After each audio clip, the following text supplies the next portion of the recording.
Le Business Model Canvas d'Alexander Osterwalder est un outil qui permet de décrire, concevoir, inventer votre business model sur une seule page. Il est divisé en 9 blocs.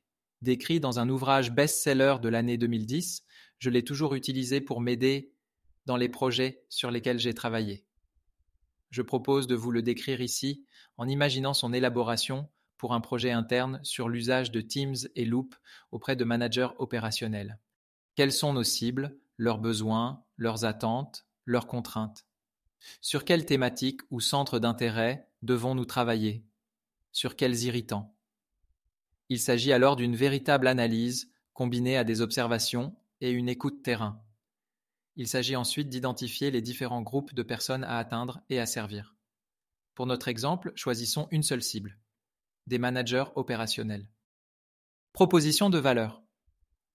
Fort de cette étape d'analyse et d'écoute, nous pouvons maintenant travailler sur notre proposition de valeur, en la structurant par bénéfices, expérience client et caractéristiques.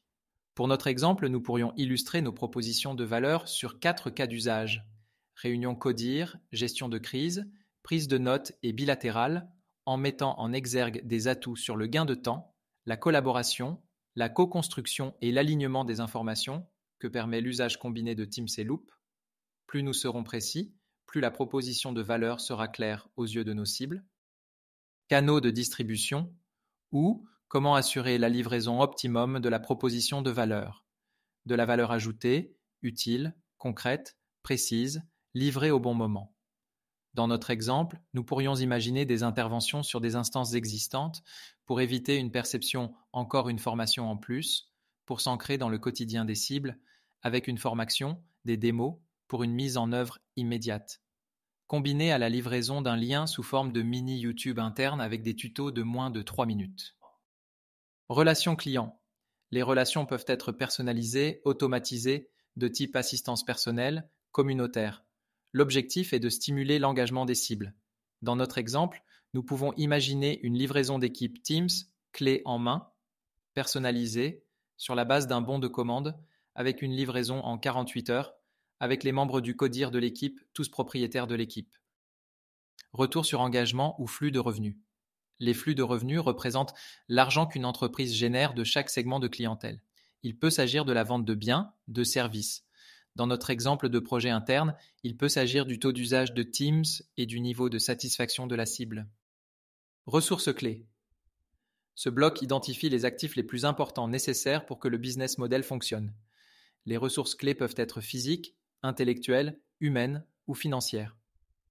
LL peut s'agir ici des personnes qui vont assurer les interventions, les livraisons en 48 heures des équipes Teams, du service après-vente, voire de nouvelles interventions sur d'autres formats que celui programmé pour l'apport de la proposition de valeur. Les activités clés sont les actions les plus importantes qu'une entreprise doit entreprendre pour que son business model fonctionne. Dans notre exemple, elles peuvent inclure les interventions, l'actualisation des cas d'usage sur la base de l'évolution des priorités de l'entreprise, tout comme l'émergence de nouveaux leviers numériques, comme par exemple Loop dans notre illustration. Les partenariats peuvent être stratégiques, coopératifs.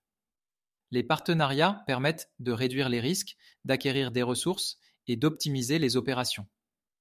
Dans notre exemple, il nous faut disposer d'un sponsor clairement identifié, de l'appui de l'équipe projet bien au-delà du lancement du projet, des relais fonctionnels ou hiérarchiques pour s'assurer de rencontrer toutes les cibles dans le délai imparti. La structure des coûts représente l'ensemble des dépenses engagées pour faire fonctionner un business model. Elle comprend les coûts fixes, les coûts variables, les économies d'échelle. Dans notre exemple, si les licences sont déjà utilisées, il peut s'agir des frais de déplacement sur les interventions, des frais pour les montages des vidéos. En synthèse, ce business model nouvelle génération nous permet en 9 étapes clés et sous un format one page de disposer d'une trame qui nous amène à réaliser un vrai travail de fond à partir des propositions de valeur et de la segmentation des cibles. Je vous invite à expérimenter ce business model nouvelle génération